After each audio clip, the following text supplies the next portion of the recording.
بسم الله الرحمن الرحيم. الحمد لله رب العالمين، الصلاة والسلام على حبيبنا محمد وعلى آله وصحبه أجمعين. وكو أقدار نوي ما تشان روجك أو روجين راوة لنا وخلقيا بريتيالا حكمي يوغا. هنده قالين ورزشة، هنده قالين دينة، هنده قالين فلسفة. أوانيك حلالي أنكردوك ورزشتو أنا حلال، أوانيك حرامي أنكردوك ودينتو أنا حرام، أوانيك توقفي كردوك فلسفة سيريا كان الإنسان تواني لو فلسفة برو كفر برواه وحرام به، واش تواني لو فلسفة برو كفر نروى هر بودروني خوي استفادة ليبكا وحلال به أو دورا أو هي توزيع بوبا لنا وخلقك. طبعا كلمة يوغا كلمة هندية، كلمة هندية وأصلي بابلين بابتكش خوي هر هندية. يوغا دو وشي يقوشانية يو لقلقا يعني يك بون يك قرتن أو معناه كيتي بعربي بيوتري الاتحاد. يوغا بمعناه يك قرتن دي بلام أم يك قرتن ما بس يعني شيء بي هندية كان خوان. طبعا برهما كان يعني أوانيك كاهيني يوغان كاهيني معبد كان يعني لنا وديني هندوسا برهما كان لين بمعنى يقرتني لش روح إله أصيان لش روح يكقريه دعاي هدو يعني كقرين لقال إله لقال خواه أو قسياك جاء لما هو بمان ذلك أصلي كلمة اتحاد وحلوليش كوقت خوي ابن عربي وحلاج ومعنى هنا أنا إسلام ولا شو أنا تصوفك أواني هلا شو هاتو هلا هندستان وهاتو هلا على وريان هلا يشو هنا أنا أما تفسيري ناو كتابي باقا باقريتاي هندية كان خويانا بو يوغا ككتابي باقا باقريتا كتابي مقدسي اوان إسا باسي شيكين أم يوغا بلاين هندية كان شوني كان أي سلمين كإيمان لاي اوان عقيدة لاي اوان هر بريتينية لكوم الله جولا بكري وطواوك وارزشي باشا جابوه بمعنى أو يكبون دي بلام يكفراوان جيريتيا أم يكبوني أمان يكبوني لشو عقل خوا يا يكبوني لشو روح خوا يك فراوان جيريتيا كهيج ديني رافزناك يعني تو هر ديني بيت واني يوغيش بو يوغ هيلاي اوان يعني الحكيم يعني يو كسيكا لشي بهوشي نبينا بابري وهوشي شي ربط بخواه حكيم لاي اوان او كسيكا لشي بلهوشي نبينا بابري وهوشي شي ربط بخواه هلوكو شيخ ومشاخياني خو معنا قاعدوا تقريبا أوي بيلا نوع جابوا سيرقي كلمة رياضة لناو شيخ ومشاخياني خوش معنا هيا على فلان شيخ رياضتي زور أو رياضة اسم سيكين كومالة قوصاتي تايبة الهندوسا هيا ولا أو رشك شيطاني أنا شاهية كهاتوا بناوها مدينة كان بلاوبتو بويا لاي أواني يوغي يعني أو كسا ويوغاش بو معناه دي وخدي يوغي وخدي يوغا هيج ديني رفز ناكاتو يعني يكي لعارفة كان إخوان كسنة وكيم لخيالانية كتعريفي يوغا كا علي وكو قطار يقوايا هر فارغونيكيو ديني به هر فارغونيكيو ديني به علي أو عقليها مدينة كان بابري ولا بيشوا أرواه أو خواه إتروها مدينة كان هم هي خويتي علي أو قطار علي هموي سربيكا هي خويتي بوله همو دينا كان لأخيرا عليه همو دينا كان بشكل ليوغا بإسلام شو مسيحيتي شو بهر همي عليه بشكل لي نالي تايبة بو أما قصي خوان لكتابة كاني خوان أم باسي كم بوتان بحكم يوشي نزيكي صالك كردوم أخو بزمنو كنتو قوصات هندوسيا كينا روكو ورزشيك لإيرانو ليرو أو كساني كأي كان ديو منو لقال يانداني شتو مقسم لقال كردون كي صالي 2001 أو كاتا سي صال الله مو فيش أما قصي سنية زياتر أو كاتا أمانم هم يديوا بشاي خمو بيستوم أيضا جاء لقل أوايا كهيج ديني رفزنا كنوا بهيج ديني كيشو خوان نابسنا تيغن بويا أبي يوغي هيج ديني رفزنا كاتوا كيشي لقل هيج ديني نبي بلام ربطي جنبي بهيج ديني كو بويا كابرا على بيان وتم بديار ميردكته ونيونج بكا بلام لولا بريو قابك کێشەی نییە دینت هەیە با دینت هەبێ کێشەی نییە بەڵام تۆ ئەبێ یۆگی بی پێشەوەی دینداربی لای ئەوان نەک دینداربی ئەنجا یۆگا بکەی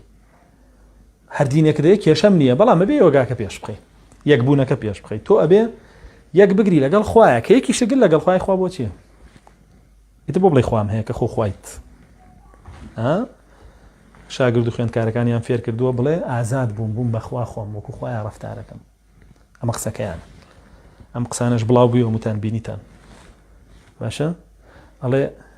هەموو شتێ جوانیە هەموو شتێ پاکیە هەموو شتێ چاکیە بۆچی وات پێڵێ بۆی شتێک نەبێ ناوی حرام و حەڵاڵ بێ شتێک نەبێ ناوی حرام و حەڵاڵ بێ کە ئەمەژی تر ئەسڵ لە شەیطانەوە وەرگیراوە حەزەکەم بزان سیحرەکانی کابالاش کە ماسۆنیەت و یەهودیەتی عالەم دەستی بەسەراگرت و ئیشی پێکە ئێستا زۆربەی لە هیندۆسە کۆنەکانەوە لەم یۆگیانەوە وەرگیراوە کە لەگەڵ شەیطانایشیان کردووە و زۆر بەشی لە میسرێ کۆنەکانەوە زۆر بەشی لە بابلیە کۆنەکانەوە ئێستا نێنیەکانە وردە وردە تێکەڵاوی یەکە بنەوە باشە بۆچی ماسۆنیەت گرنگی بە تەنمیەی بەشەریەتە داوەندە بۆچی ئەوەنە گرنگی پێدا ئەوەنە گرنگی بە پەروەردەکردنی دەروون و ئەمانەدا هەر فەلسەفەی نیچە و ئەمانە لەسەر چی دامەزراوە هی نیچە و فڕۆید نیچە چیت پێڵێ ئەڵێ تۆ سۆپەرمانی تۆ توانی بە خۆبی بەخوا هەموو فەلسەفەکەی لەسەرەوە وەستاوە ئەڵێ بەس خۆمە بەسەرەوە بە هەموو شتێک بە هیچ شتێکەوە تۆی بەخوا فڕۆید چیت پێڵێ ئەڵێ هەموو کێشەکانی تۆ کە وای لێ کردووی زەبوون و زەلیلبی لە دنیاە هۆکارەکەی چییە تۆ لە سێکسا کێشەت هەیە بۆیە بڕۆ سێکس ئازاد بکە ئەخە بۆیە ئەمانیش لە تەعالیمەکانی ئاڵێ بڕۆ ڕوود بەرەوە فەرقی پەنجەی پێت و داوێنە چییە بۆ داناپۆشی بۆ داپۆشی خەڵک تێ ناگات لەم قسانە مە لە کوێوە سەرچاوی گرتووە بەس بابزان سەرچاوەکەی هەیە ئەسڵ لە ناو ئەم خودی یۆگایە ئەم شتانە هەمووی هەیە بە ناوی تەنمیەی بەشەریەوە بە ناوی با بڵێن پەرەپێدانی مرۆییەوە ڕێکخراوەکانی گەشەسەندنی مرۆیی پەرەپێدانی مرۆیی ئەمە هەمووی هەیە ئەمە تەختیتە ئەمە هی ئەمڕۆ نییە ئەمە لە هەموو عالەمە لە ساڵی 90ەوە بەڕەسمی لە عالەمە لەلایەن ماسۆنێتی عالەمیەوە ڕێبەریە کردی و ئیشی لەسەرەکرێت چونکە سوود دەگەێنە بە ماسۆنێت ئیگنا وەکو یۆگا بۆ خۆی مردبوو نەمابوو لە هیندستانیش ئەوروپیەکان خۆیان هێنایان کە دیانی سفادەی لەکەن زینویان کردەوە لە نەوەتەکانە و سەدان هەزاران سنتەریان بۆ کردەوە لە هەموو ئەوروپایە و بە هەموو عالەمە بڵاویان کردەوە دواتر گەشت بەخۆمە ئەم شتە ئاوا هاتووە ینی شتێکیەوە سادە نییە تۆ بزانی کەسێک هاتووە خۆی بە تەنیا شەهوەت بازە ئەوێ شەهوەتی خۆی لەگەڵ و خەڵکەیە ممارەسە بکە و هیچی تروانیە شتەکە زۆر لەوە قوڵترە و زۆر لەوە بە بەرنامەترە کە تۆ بتوانی بە هاش و هوشێکی فەیسبوک بەرەوڕی بوەسیتەوە بە شتێکی لەو بابەتە بابە تۆ 15 هزار ئافرەت بەشداری کردووە ئەوەی کە چوو بێتە خولە پێشکەوتوەکانیانەوە تەسویری جسمی لەلایەنە چۆن ئەوێرە اعترافکە حدی چییە نێتە سەرخەت دیفاعکە خۆی سوورکاتەوە لە سەریانە ڕێ تەسویرەکەت دانین وای لێ کردووە غەرقبوونی تۆ و غەرقبوونی من بەیەکەوەیە سەرکەوتیشمان بەیەکەوەیە بێ هە لەگەڵم بی ئەمە بۆیە زۆر بێ ئەو ئافرەتانە سێرەکی ناوێرن قسە بکەن هەنێکیان ناوێرن قسە بکەن هەنێکیان دەستکاری دەنگیانەکەن هەنێکیان شتەکان دانێن و بڵاویەکەنەوە بەم شێوەیە جا بۆیە ئەمە معنای کەلیمە یۆگا و ئەوەش سەرچاوەکەیەتی کە نزیکی 10,000 ساڵ لەمەوە پێش لە لای هیندۆسەکان سەری هەڵداوە و هەبووە وەکو دینێکی شەیطانی چونکە لە ناو یۆگایە لە ناو کتێبی باگا باگریتە باوەڕ کە بڕۆن شەڕی خواکان بخوێنەوە هەر ئەقەتیان لە پێکەنینە باسی چەند خوایەکەکە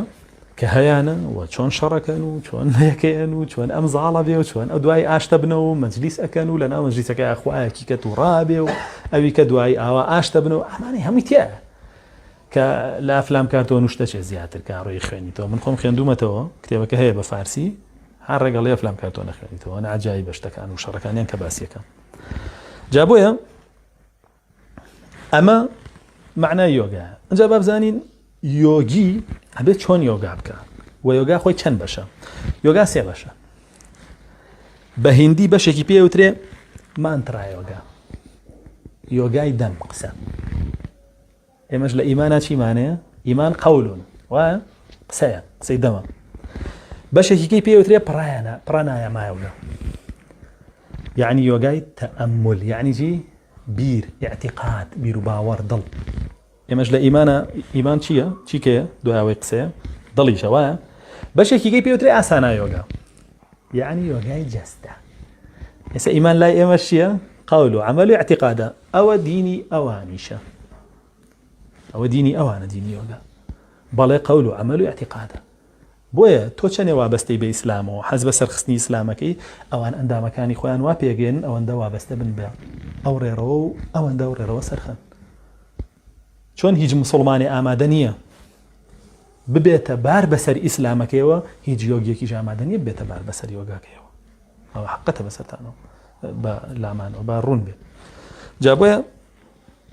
ئەم بابەتانە مانترە لەگەڵ ئاسانە لەگەڵ پرانایامە هەمووی لە کاتی دیاریکراوە پێتەڵێ بیکەیت و چۆن بیکەیت هەر هەمووی ئەین شتێک نییە بڵێ تۆ هەر کاتێ ویستێ مانترا یۆگاکەی نا بۆ نییە بۆ دانێن لە کاتی دیاریکراوە بێ ئەو مانترایە بخوێنی ذیکرێکە پێتێن چۆن ئێمە سوبحان الله مانێ الحەمدولله مانێ ئەوان ژیانی خۆیان هەمووتان پێڵێم ناوەکان هەمووی بە هیندیش پێتانەڵێم و ئەوانەشی کاڵێن وانیە 50کەم بە چاویانە بڵێن وانیە من دیو من کردویانە گڵۆب بکوژێنیتەوە ژوور تاریک بکەیت و بچیتە حەمامەوە بە تەنیا وا بڵێیت و بچیتە ئەوێ وا بڵێیت و بچیتە ئەوێ وا بڵێ هەمووی ئەمە ذیکرە لای ئەوان عیبادەتە ئەبێ بکرێ بەڵامیتر بە تۆڵێ ئەمە کێشەی دەرونیە لە تۆیان من بۆت هەلەکەم لەم ڕێگایەوە پێت ناڵێ ئەمە عیبادەتی شەیطانیە ئەبێ بیکەی پێتەڵێ کێشەی دەرونیە لە تۆیان من بۆت هەلەکەم وات پێڵێ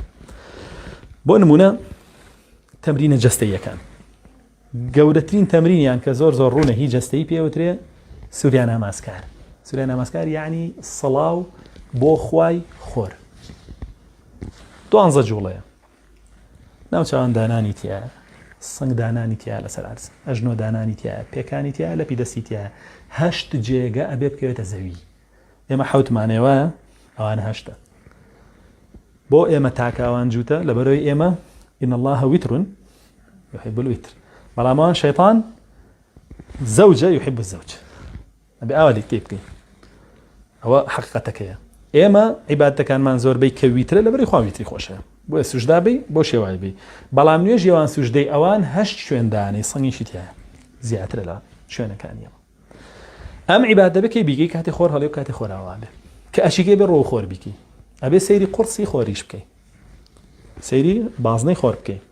ئەگەر لە ماڵێک ئاوی خۆرە لێوە دیار نەبێ لە شوقەیەک ئاوی لە شوێنێکی وایە بی لە ئەوروپیەکانە پێیان وتون کە ئەمە بەنەس هەیە لەلایەن گوروەکانیانەوە ئەوان چۆن ئێمە مەلامانەوەن گورویان هەیە پێوتە گورو فلان کەواوتی گورو جای سامەڵە ڕایشکار خۆی ڕایشکاری شەیطان یەکبەرن ئەم ڕایشکارە بچووکانە هی گەورەکەش ڕایشکاری شەیطان یەکبەرە کە گوروی پێوترێ ئەم گورووە پێیوتون لەسەر دیوارەکە ڕسمێکی خۆر هەڵواسن ئەگەریش تۆڵی ئەمە خۆرپەرستیە نایگەم ڕسمێکی مەسیح دانێ قەیچێکە سەلیبێک دانێ قەیچێکە مسلمانی مانگێک دانێ ئەڵڵایە دانێ کێشەی نیە لەگەڵتا هەر شتێ دانێ لەسەر دیوارەکە بۆیە سەیرەکە لە نقطەیە دانێ و سەیریکە دوایی ئاوا خەویلەکەی و تەنویمی مقناطیزی وەمانش کامی فەرعەلەمی وەگە خەواندنی مقناطیزی و تەحزیری ڕۆحوانە هەمووی فەرعەلەوە ئیتر ببگەیتە پلەیەکی بەرزی شەیطانی جا ئەتوانی بیکەیت و بۆ تەکرێت ئەمە هەمووی ئەمانەی لە پشتەوەی و هەمووی هەیە بە بەڵگەوە هەمووی سەلمێنرا و پێیز ناکەوەنە لەسەری بڕۆم بۆی ئەم سڵای خۆرە ئاواکەی بەو شێوایەکی کە ئەوانیانێ ئەوەندە لەم جوڵەیە مێنیتەوە وەکو جوانێ مە نوێش لە ڕکوعا مێنیتەوە دوای ئەعتیدالەکەی دوای چتە سجودە مێنیتەوە هەمووی مانەوەی تیانێ بە پێوە ئەمە نامێنیتەوە کە بە پشتا چەمەیتەوە ئەوە ناچەمەیتەوە کەیتەوە بۆ پێشەوە ئەوە ناچەمەیتەوە کە دەستدانی ئەوەندە دامێنیتەوە کاژنۆ دانی ئەوەندە دامێنیتەوە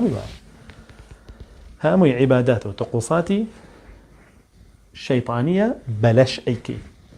دوا ئەو کە ئەمانەت هەمووی تەواو نەکرد پێتەڵێ کە خۆر هەڵهات جاری وا هەیە ئەو تەمرینانە بکە جا وەرە سەر تەمرینە دەرونیەکە کە ئەعتیقادەکەی لایە ئەمە لە شەکە جا دوایێت سەر ئەعتیقادەکە هەندێکیانڵێن پێش لە شەکەی ئەعتیقادەکە بکەیتەوە بە پێی خۆیان چونکە سەیری کەسەکەکەن مەجالی چۆن هەبێ وا بۆی دانێن ئەڵێن چونکە تەئەممول ئەگەر بێت و کاتێ بیکامێشکی مەشغوڵ بێ سادەی لێ ناکا بۆیە بە کاتێ بیکامێشکی مەشغوڵ نەبێ ئەگەر تۆ بەیانیان زوو ئیشتێ دوای ئیشەکە بیکە ئەگەر درەنگترە درەنگتر بیکە بەڵام باشترین کات بۆ تۆڵەکەیە پێش خۆڕەڵات بە سەعات دابنیشە تەئەممول کە دانیشتنەکەشیان چییە گوڵی لوتوسەیە لە هیندستان لە ئاوا ڕوێ بە هیچەوە ڕەبت نییە یەک حەبلی پێوەیە لە ئاوەکەەوە درێژ بۆ تۆ بۆ نی ئاوەکە خۆی پێگرتو ئەڵێ ئەمە کە تۆ ئەیکەی وەکو لوتوس دانیشە دانیشن پەنجیان ئاوا دانێن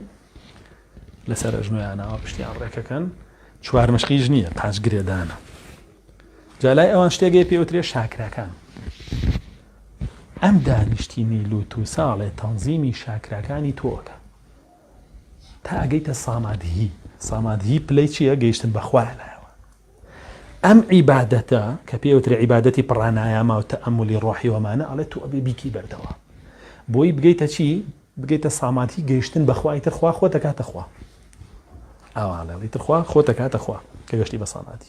حەوت چاکراتەیە ئەڵێ بۆ شێوە ئیشەکە کە دانیشی خۆ هەستی پێەکەی گەرمایی لە یا دروست. طبعا بە پێی ئیخلاسە بۆ شەیطان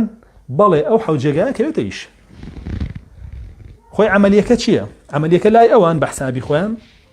تۆ لە ڕێی سەیطرەکردن بەسەر دەرونی خۆتەوە تاقەیەکی زۆرە خەیتە ناوام شاکرایانەوە ئیتر بیتە کەسێکی بلیمت بەس خۆی وانیە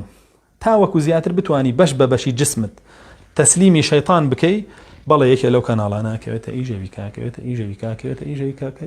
ئیش تا ئەگاتە ئەوەی ئیتر تۆ شەیطان ئەبینی خۆیە پیشانەیە زۆر جار لە شێوەی تاوسا زۆر جار لە شێوەی شتێکی جوانە تۆ ئازانی ترەوە گەشتی بەخوا ئەو خوا دیارەکەی بۆ ناچی کە گەشتی بەخوای تر خۆت خوای باشە. بۆیە دائنیشن بە چەند سەعات لەو شێوەیە ئەمێننەوە کە ئەوەش ڕەمزی چیە؟ خۆی شەیطانە بافۆمێنتەکەیە ئەبۆ شێوە ئەمێنیتەوە تۆ جاری وا هەیە ئاواکەم ئەمە چییە؟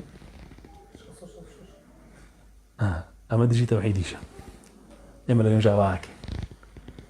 ئەوان لە نوێژەکەیان ناچیەکەن واکە ئێمە لە نوێژە واکە هەمە ئەم کردداری ئێمە ئەوان هەڵیان گێڕاتەوە لە نوێژ ئەوەی ئێمە بۆ خوایە ئاوایە ئەوەی ئەوان بۆ شەیطان ئاوایە. ئەبەم شێوە بەم توقوساتە شەیطانیانە تۆ لەم نوێژە ڕۆحیە ئەهێڵنەوە. پڕانایەمە زانی عنچی یعنی کۆکردنەوەی وزەی خوایی لە سینەکان پێوترێت چی لە عەرەبیە پێوترێت تاقە الکەونیە کوردیش پێوترێ وزەی خوایی. لە خۆ تاکو یەکەیتەوە هەموو شاکارەکانەکەوێتە ئیژی تر واشە شەیطانی خاتە ئیژەمووی کە تۆ بەش بە بەش خۆتە تەسلیمی شەیطان کرد خۆتە پێ فرۆشت سەپێتان ئەڵێم بەچی لە ڕێچیەوە ئەو وەختە تۆ تاواوی بەخوا چۆن خۆتە فرۆشی پێی ئاوا دانیشی ذیکری شەیطانی خوێنی. ذیکرە شەیطانیەکانیان چییە؟ ئۆم بۆ شێوە ئەمەی لە ذیکرەکانیان. بۆ جاری وا هەیە جنەکە پێی ئەڵێ بەم گوروواڵێ ئەڵێ ئەو فڵانە کەسابی ئەوە بڵێ جا من پێیەکەم. ئەوە کلیلی چوونە ناو لە شێوەیەتی خۆیانە زاننەوەنەوەمی جفرەی خۆیانە لێەوە توانم ئیش لەسەر شاکرەکانی کەم بیجوڵێن. یەکێکی کە زیاتری پێڵێ ئۆم تات سات ئەبەو شێوە بۆی زیاتر یەکی تر هارێ ڕامە ئەوەی پێڵێ یەکی تر هارێ کریشنا ئەمامی خواکانیانە پاتانجالی و کریشنا و شیڤاناندا خۆیان زۆرە بەس خۆی لە ئەسڵا وەکو چۆن یۆگیەک مسلمان بووە ئەمە باسەکە ئەڵێ ئەمە ناوی عیفریتەکانی بەردەستی شەیطانە. ئیشە بۆکەن کە تۆی هێنی ئیشە بۆکەن تاقەیەکت پێدەن تۆ هەڵە خەڵەتی تو ئیتر وازانێەوە تاقەی خۆدەی خۆش نییە یەوانە کە تۆش بووی بە گورو تۆژەی بە گورو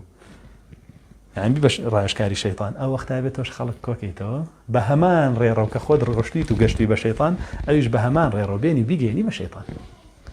هەمان شتە وازە حەشتەکە. ئەمە ذیکرەکانیانە ئەوە عیبادەتەکانیانە بەدەم ئەوەش عیبادەتەکانیانە بەلەش ئەبەو شێوایەکی جا هەموو یۆگیەک لەلای ئەوان نابێت لە شەو ڕۆژێکە کەمتر لە سەعاتی یۆگا بکە بەدەمیشی و بەلەشیشی و بەڕۆحیشی ئەبێ هەرویکە. ئەگەر نەیکا ئەوە غەڵەتە. ئێستا بزانین چ جیاوازیەک هەیە لە بین ئێمە و وەرزشە. ئایا وەرزشە بێم و ڕۆژە بیکەی؟ ناوە هەفتەی دوو سێ ڕۆژە بەس. ئەی وەرزش پێویستی بەوە هەیە دابنیشی ئەم فڵتانە بڵێیتەوە ئەم ذیکرە شەیطانیانە بڵێیتەوە نا پێویست پێی نییە. ئەی وەرزش پێویستی بەوە هەیە کە تۆ کاتێکی تایبەت دەبێ خۆر هەڵبێ لەو کاتەیە حازر بی چۆن ئێماڵە نوێژی جەماعە دەبێ حازر بی پێنج فەرزا بێ لەو کاتی بانگە حازر بی نابێ کاتەکە بڕوە ئەوانیش بە هەمان شێوەیە. ئەمە ئەسڵی ئەم یاریەیە کە خەڵکیان پێ هەڵخەڵەتانەوە. طبعا ذیکرەکانیان زۆرە و زۆرترین ذیکریشیان تەعظیمی خۆرە کە لەو ذیکرانە کایکەن ڕافانە هامە زۆر ئێڵێنەوە کە بە معنای هەرچی سوپاس و ستایشە بۆ تۆ ئەی بەخشەر بە هەموو بوونەوە، یعنی کە خواکەی خوایت بەخشەر بە هەموو بوونەوە، یعنی هەرچی بەخشراوە بە بوونەوەران تۆ پێت بەخشیوە، خۆی خواوەی بەخشی. ئێمە لە شەرعە کاتێ خۆر هەڵیە و کاتێ خۆر ئاوا بێ دروست نیە نوێشکی. پێغەمبەر ڕەزلەمان نافەرێ ئەوان لەو کاتە بێ وەگاکەن. جامی کە تۆی بینی لێرە بەحساب ئەمڕۆ ئەمە هەڵخەڵەتاندن بووە و کردنی ئافرەت بە مولحید و نازان وانە برامە ڕێزەکە. ئەمە سیستمێکی شەیطانی با بڵێن دەرونیە، ئەبێ تەطبیق کرێ بەسەر ئەو خەڵکەیە. باشترین شت بۆ ڕاکێشانی ئەو خەڵکە بۆ ناو ئەو سیستمە چییە؟ لە ڕێی چیەوە توانی؟ لە ڕێی دنیاوە. لە ڕێی دنیاوە تۆ لە دنیاتێ چۆن بژی؟ لەشێکی باشە بێ ساغ دەرونێکی ئاسوودەشە هەبێ وایە هێڵێ وەرە ئەو دوانە تێبێ لەشێکی چاک دەرونێکی ئاسوودەشێ باشە. بۆیە سەیرەکەی خواردنی خۆشیانیانێ، شتانێکە لەسەر حرامەکەن، شتانێکە لەسەر حەڵاڵەکەن. زۆر مەرجە لە لای یۆگیەکان تۆ گیاخۆربی، زۆر مەرجە، چونکە ئەوان ئەڵێن گیا ناکرێ بە قوربانی بۆ شەیطانەکان، تۆ بیخۆ، بەڵام حەیوانەکرێ بە قوربانی بۆ شەیطانەکان باوە بکرێ. ئەو قاعدەیان بۆیە مەرجە تۆ گیاخۆربی، هەر بە شەربەت خۆ زایفکەی خۆی واڵن. ئێمە لە شەرعا یعنی زۆر بە ئاسانی ئینسان ئەتوانێت احتیفاظ بە کێشی خۆیەوە بکە. تا دایما هەسە لەسەر سفرە جێ چەند پارویە ما بێ بۆ هەوا. پێغەمبەر صلی الله علیه و سلم مەعیدە بکە بە سێوەش، بەشێ بۆ خواردن، بەشێ بۆ خواردنەوە، بەشێ بۆ هەوا. تا هەسە تاڵیت کێشە نییە، قەڵەو نابی، هەروک خۆتە مێنیتەوە. ئەگەر تەوێت کێشە دابەزێ کە کێشش زیاکە هۆکارەکەیەوەیە جوڵەت کەمترە لەو خواردنی کای خۆی. کەی جوڵەت بەقەر خواردنەکەت بوو کێش زیاناکە، کەی جوڵەت زیاتر بوو لە خواردنەکەت کێش کەمەکە تاو. ئەگەر نەخۆشی و ئەو بابەتانە نەبێ. ئیترم پێویستی بەوە نیە سیستەمێک بێ بە ناوی وەرزش و دەروون و نازام چی ئەم شتانەوە تۆ تێک بە. تەمان هەر خودی یۆگا لە ناو یۆگا زۆر گرنگیە درێ بە بس بەبەستی لەش. ئەڵێن یەکێ لە تەعالیمەکانیان کە ئەمە هەرهی یەکێ لە خواکانیانەوە بزانم پاتانجالیە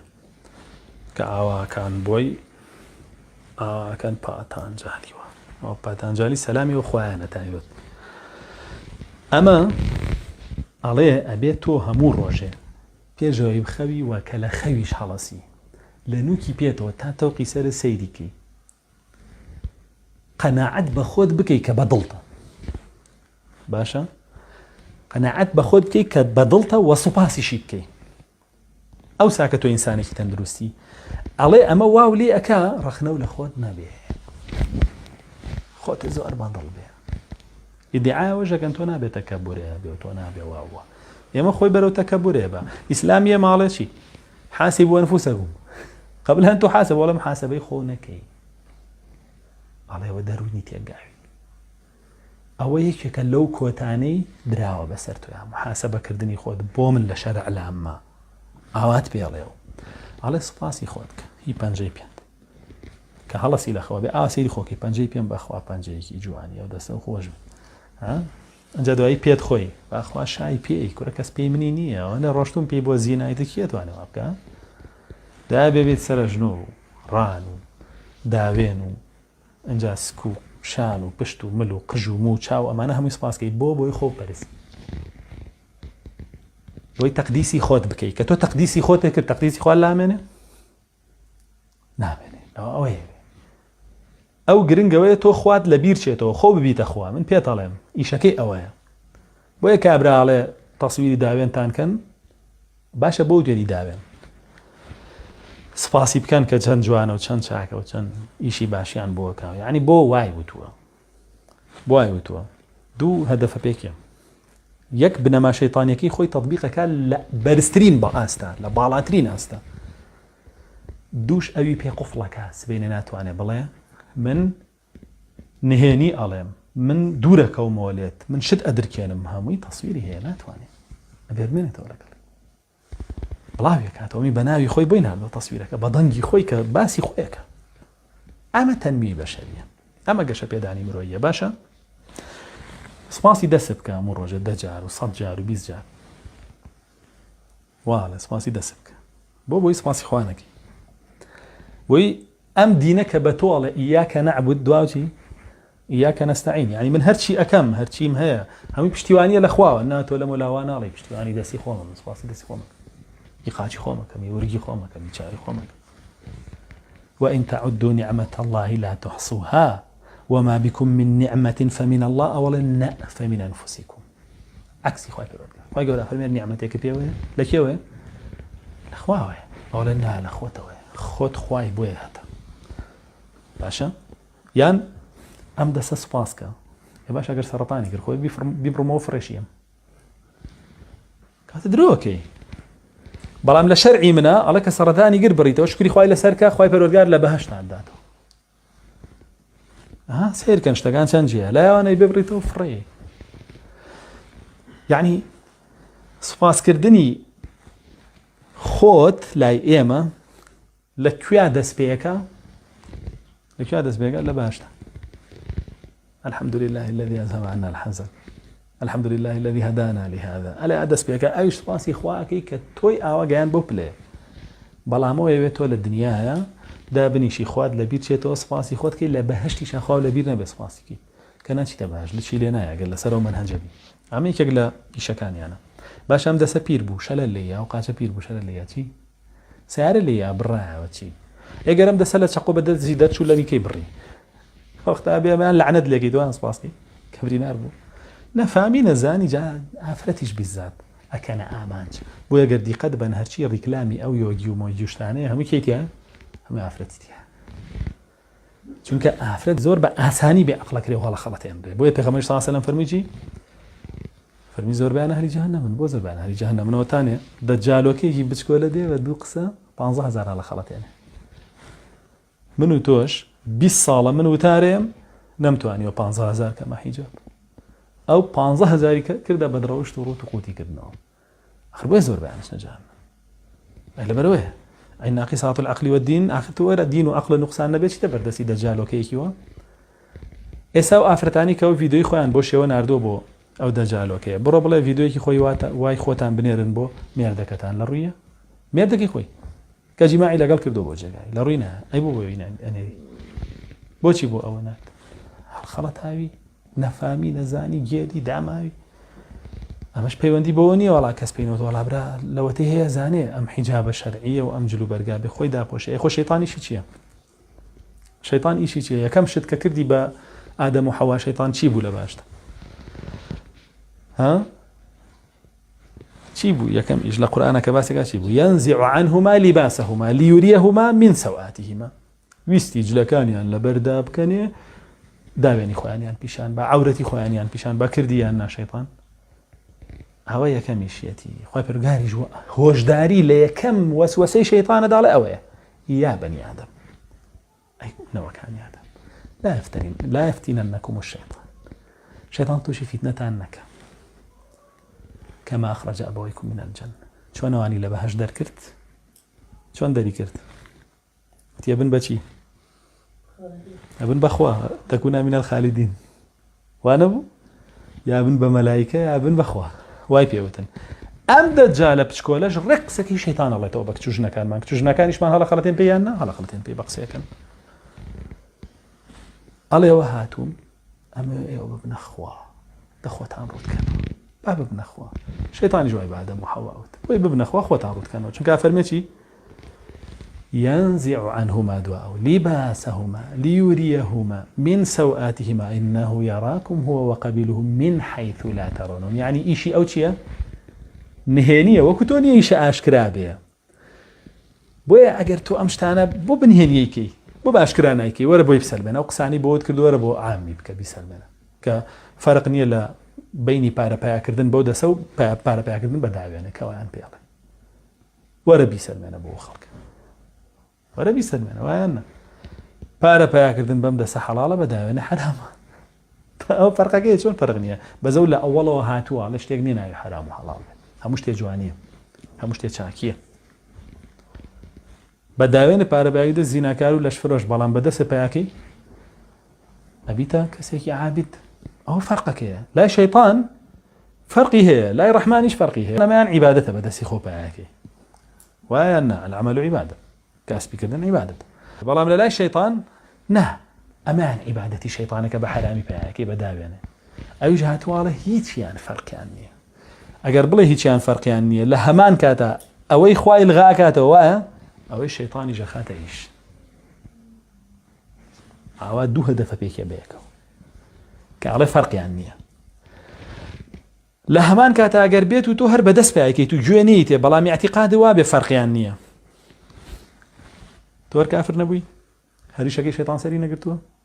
یعنی ئەگەر یەک تۆز حەیاشت بێ لە ڕووی کۆمەڵایەتیەوە دایان پیسی نەکەی بۆ پارە تۆ هەر ئیشی خۆتە کردووە مادام دایان پیسێکە و حەڵال کردووە هەر کافر بیت هەر بە قسەی شەیطانە کردووە هەر لێ دەرچووی بۆیە لە یەک حاڵەتا تۆ توانین لە شەیطان ڕزگارە بێ ئللا بڵێ ئەویان دایان پیسی و حرامە ئەمان کەسابەتە و حەڵال بە قسەی خوای پەروەردگارکی ئەوە ئیشەکەیەتیەوە بۆیە یەکەم ئیشیەوەیە کە تۆ جلێ لە بەرداکەنێ هەر لە یۆگاش ئەم تقوساتانەیە سە باسمان کرد ئەوەی سڵاوی خۆرەڵە کاتێ سنگێ لەسەر زەویدانا بێ هیچی لە بەرانە بێ کاتێ ڕانە لەسەر زەویدانا بێ هیچی لە بەرانە بێ بۆیە ئەو ئەوێ جل لە بەرداکەنێ و ئەمانە هەمووی تەحەداکە مەوافرەتانە پیان وتراوە بەم ڕێبازەش براون بەم ڕێچکەیەش براون ناتوانین کاری لەکەن کامیان لێکە ئەبەم ڕێچکە براون ئەویان پێکراوە کە پێیان کراوە بۆیە ئەمە قسەی ئەو دەجالانەیە کە هەموو ئەو تعلیماتانەیە کە شەیطان بە درێژایی مێژوو وتویەتی بەو خەڵکە و خوای پەروەردگاریش بە درێژایی مێژوو ئەو خەڵکی ئاگادار کردوتەوە لێ ئینەه یەڕاکم هەر خۆی بەتەنیا هو وقەبیلوه شەیطان و ئەولیاکانی ئێوە ئەبینن هەر خۆی بەتەنیانە ئەولیاکانیش دەستەکانیشی لەکوێوە من حيث لا ترونهم لەو شوێنەوەی کە ئێوە نایان بین یعنی ئەو ئیشی خۆی چاگەزانێت چییە لەسەر تۆ بیکا بەڵام تۆ نازانی و چی لە تۆ بێ وازانی تۆیش لەوەوێ کێش داڵەزان لەوەوێ ئاسوودەی دەرونی لەوێ ئەویش بێ اخلاقی و بێدینی لە تۆ بێ تۆژی جاگات لێ هەموو دینی ئێمە چییە ئەمر لەگەڵ نەهی کەوتی هەموو شتێ جوانیە چی مایەوە ناوی ئەمر و نەهی بێ مایەوە کاتە دین مایەوە دین نەمایە حەزەکەم بزان نەمانە قسەی خۆی نییە ئەمە 8 نۆبڵە لە دینی بودیزمە هەیە کە تۆ بێوابی 8 ڕاستی لە دینی بودیزمە ئەمە ئەم قسانە داخڵیە بێ کە هەموو شتێ جوانیە و کە تۆ بێ سوپاسی لەشی خۆت بکەیت و کە تۆ بێ تەئەمل بکەیت و کە تۆ بێ چی بکەیت و 8 ڕاستیەکەی ناو دینەکەیانە جا بەپێی ئەم دیراسەیە بۆ تاریخی ئەو وەرزشە و بۆ ماهیەتی ئەو وەرزشە و سەرچاوەکەی بە هەموو شێوەیە وەرزشی یۆگا حرامە حەڵاڵ نییە وەکو وەرزشیش ئێستا کەچی قسە لەگەڵ خۆیانەکەی هەوڵەیە جانیبە شەیطانیەکەی لێ دەرکە جانبێکی فەلسەفی بکا بەبەرە بەڵێ یۆگاڵێ لە یەکگرتنی عەقڵ و لەشە کاڵێ ئەمەش فەلسەفەیە و طەبیعیە ئەڵێ ئێمە ئیش لەسەر دین ناکەین ئیش لەسەر فەلسەفاکەین فەلسەفەش هەموو دینێکی قوبوڵە بۆیە ئێستا فەلسەفەی ئیسلامیش پایە بووە پایانە بووە ئەیش پایە بووە فەلسەفەی هیندۆسیە مەسیحیەتەیە فەلسەفەی بودیزەیە هەی یەهودیەتەیە هەمووی هەیە ئێستا فەلسەفەی ئیسلامیش پایە جا بۆیە سێرەکەی کاچی قسەی لەگەڵ کەی بڵێ ئەمە تەعالیمی شەیطانیە تۆ یەڵێیت و ئەمە ڕێنمایی نییە ئەمە ئەو بابەتانەی پێتەڵێ جی باڵێەوە بابەتی فکریە من بۆ خەڵکیاڵێ نەمێ فکریان ئازاد کەم فکریان وا لێ بکەم چالاک بێ بیرکاتەوە بجوڵێ منەمەوێت ترسیان لێ دەرکەم منەمەوێت کێشە دەرونیەکانیان چارە سەرکەم ئەم قساناکە زۆربەی کێش داوەزان ڕەبتە بە دەروونەوە بە زواژ نی حەزەکەم بزان بەزوانیە خۆ زۆرێک لە ئافرەتەکان خۆیان وتیان کە چوینە ناو خولە دەرونیەکانی ژۆ کێشمان هەرزیایە کرد هەر کامی نەگرار وەک خۆی بوو یاوە خۆیەوە شایەتە بۆ بە درۆخستنەوە طبیش خۆی واڵێ طب خۆی واڵێ ئەڵێ جانبی نەفسی وەکو خۆڕوودکردنەوە خۆ بەڕەڵاکردن و نەترسان لە هیچ وەمانە پەیوەندی نییە بە قەڵای و زایفیەوە هیچ پەیوەندێکی بۆ نییە سەحابە هەبوو دوو چڵێسخان بوو ئەو پەڕی بەهێز بوو لە ڕووی دەرونی و لە ڕووی هەموو شتێکەوە سەحابەش هەبوو قەڵەو بوو هەر بە ئوسامی کوڕی زەیدیانەوت ئەبا بەطین کەچی مغیرەی کوڕی شوعبە یعنی کەچی ئەو پەڕی بەغیرەت و ئازا و گورج و گۆڵیش بوون و هیچ پەیوەندێکی نییە بەو بابەتانەوە بۆ ئێمە قسەی مناڵانەیە زۆر کەسیش بەقەرەوان بەغیرەت نەبوو بۆیە بۆ شێوەی ئەوانێ بڵێن جا بۆیە هیچ حرامە بەڵام ئایا کام یۆگیە کافرە هیچ حرامە بووی بەڵام ئایا کامیان کافرەوە کامیان تاوانبارە؟ هەندێک ئەڵێن سێ حکمە. ئەوەی وەکو دینێکە کافرە بێ، ئەوەی وەکو وەرزشێک و ئاسوودەیی دەروونێکە تاوانبارە بێ، ئەوەی وەکو ڕیاضەیەکێکە کەڕاهەتی هەیە بۆی وازی لێ بنە باشتر، ڕیاضەیەکی تری باو بکە. بۆ ئەڵێنەوە جوڵانی کە لە ناو تەمرینە سویدیەکانە هەیە و ئیعتیادی لەشی ئینسان بۆ خۆی ئەیکان بەبێەوەی لەو تەوقیتانە و بۆ شێوازەی ئەوان بێ و وەرزشێکە کێشەیتیانە. بەڵام ئەوەی وەکو وتمان بە واضحی دیارە یۆگا دژی تەوحیدە. یۆگا دژی تەوحیدە، هەڵی ئەوە شوێنێتەوە بۆ شێوەی کە باسمان کرد. بۆیە ئەنجامدانی کوفرە، شیرکە ئینسان لە دینە بان دەرەوە. و یۆگا ئەگەر وەکو عەقیدەش نەیکەی، هەر وەکو لاساییکردنەوەی ئەوان وەکو وەرزشە بیکەی، دیسان هەر حرامە لە بەرەی پێغەمبەر صلی الله علیه و سلم من تشبه بقوم فهو منهم، ئەویتە هندۆس وەکو ئانە لێدە. و ئەو تەمرینانەشی ئەیکەی هەر هەمووی ئاواکە کۆیەکەیتەوە بە کاتەکانیەوە بە جێگاکانیەوە، زۆربەی زەرەری هەیە بۆ لەش، نەک سوودیە بێ، زۆربەی زەرەری هەیە بۆ لەش، زەرەری هەیە بۆ دەرونیش بە شێوەیەک وابەستە دەکات بۆ گوروەتەوە، لێت ببێتە خوا کە بڵێ سوژدەم بۆ بەرە، سوژدەم بۆ بەرە، بۆی سوژدەی بۆ بەری. من ئافرەت ئەناسم گوروەکەی لە کامێرای وتێتی سوژدەم بۆ بەرێسە لە ماڵەکەی خۆتا بۆی بردووە. هی ئەم 2019 ئەلەو ڕانی و قەڵاتزێ خۆی اعترافی بۆ من کرد، کامێرایە کردەوە لەگەڵمان قسەیە کرد، ئەوی خۆتان ڕوتکەنەوە، خۆمان ڕوتە کردەوە، سوژدەمان بۆ بەرە، سوژدەمان بۆ برد. من خواتانم، بەخوا مەزان، ئەی بەخوامان نەزانیانم. ئەم ئینسانە لە ڕووی نەفسیەتیەوە ئەوەنە ضعیفەکە کە تۆ پێویستە بە منە، پێویستە بە منە، ئیترە شتێکی بۆ بکات دوای خۆیان نزان چی لێکەن. ئەمەندە ڕەخنە ئەگرێت لەو کلتورەی ئەوی تیا پەروەردە بووە، لەو کەسایەتی ئەو دروستی کردووە بۆیە ڕوخێنێ، ئەی خاتە مێشکیەوە کە تۆ بتەوێت دروست بیتەوە، بەس من ڕێگای دروست بوونەوەی تۆم، بۆیە ئەبێ هەموو شتێکم بۆ بکەی، بۆ یەکامیش یەک کێشەی نییە، بۆ یەکە هەموو شتێک، بۆیە ئەوە حەقەتێتی. و کاتێکی زۆر لە ئینسانە کوژێ کە لە شەرعیشە کات کوشتن چییە؟ هەر هەمە بۆیە تۆ بڕۆ ڕیاضەیەکی ئەعتیادی بکە کات لێ نەکوژێ. و زۆرێک لە خۆرافیاتی هیندۆس و لاساییکردنەوەی حەیوانەوە بابەتانەی تایە کەوەش سوکایەتی بە ئینسان، بۆیە باشتر ئینسان لێی دوور بێتەوە. و پڕە لە دەجەل و درۆش، پڕە لە دەجەل و درۆ ئیستیغلالکردنی ئینسان، و لە هەمان کاتیشە وازهێنانە لەوەی خوا حەڵالی کردەوە بۆت، لەو خواردن و شتانی کە بۆت دانراوە، تۆ حەڵال حرامێکی لەسەر خۆت. خوای گەورە فەرمووی یا ئەیها الذین آمنوا